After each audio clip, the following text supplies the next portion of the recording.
विश्व ऐतिह्य मान्यतारू वंचित भितरकनिका बौला कुंभीर अलिव रिडेल कईच एवं जाति जातिका विहंग आवासस्थली ख्याति अर्जन करिछि भितरकनिका जातीय उद्यान।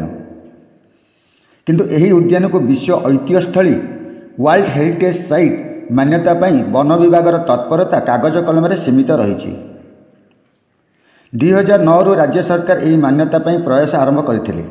2016 IUCN प्रतिनिधि दल भितरकनिका सर्वेक्षण करथिले। प्रतिनिधि दल सुपारिश आधार में मान्यता मिली था, हेले यूनेस्को सर्वेक्षण को इतिमध्य 9 वर्ष बीतीगलानी। मात्र भितरकनिका को विश्व ऐतिह्य मान्यता वन विभागर उदासीनता को परिवेश तो नापसंद करिसेंती। महानदी ब्राह्मणी एवं बैतरणी नदीर त्रिकोण भूमि में रही भितरकनिकार प्राकृतिक परिवेश। बौला कुंभीर 5टी प्रजातिर डॉल्फिन विरल अलिव रिडेल कईच 63 प्रकार लुणा जंगल एवं 166 प्रकार पक्षी यह प्राकृतिक आवास स्थल। एठारे थिबा बगहरण भितरकनिका को आंतर्जातीय स्तर में परिचित कराई। धला कुंभीर गोरी और म्यूजियम इंटरप्रिटेशन सेंटर एककुला हबालिखटी कालीभंजडिया द्वीप गहरिया मथा भली समुद्रर प्राकृतिक परिवेश विश्वस्थल में विरल। 4 अक्टोबर 1961 मसीह भितरकनिका को संरक्षित जंगल घोषणा करथिले राज्य सरकार। 1965 अक्टोबर 22 भितरकनिकार 672 वर्ग किलोमीटर अंचल अभयारण्य 1988 जातीय उद्यान 1997 गहिर मथा को सामुद्रिक अभयारण्य भाव मान्यता मिली।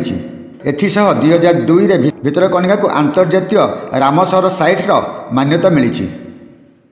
2016 आसीथिबा सर्वेक्षण दल भितरकनिकार जैव विविधता को संरक्षण एवं सुरक्षा लुणा जंगल सेगुड़ी सामुद्रिक झड़ू रक्षा करिवार व्यवस्था स्थानीय अंचल समेत राज्य देश एवं विश्व प्रति भितरकनिकार अवदान संपर्क में तर्जमा अनुधान करथिले।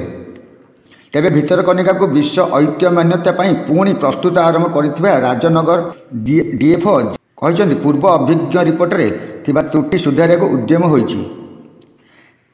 IUCN सदस्य सुधाकर कहते जे भितरकनिका विश्व ऐतिह्य मान्यता पाइबार समस्त योग्यता रखिछि, हेले वाइल्ड लाइफ इंस्टीट्यूट पक्षर सठिक तदारक करा जाई नाही। यही मान्यता मिलिले विश्व संगठन एवं केंद्र सरकार पक्षर बहु अनुदान मिली था। आशा रही सरकार यही दिगरे जत्नशील हेबे। प्रकाश था कि 1984 कोणार्क मंदिर को विश्व ऐतिह्य स्थल मान्यता मिली था।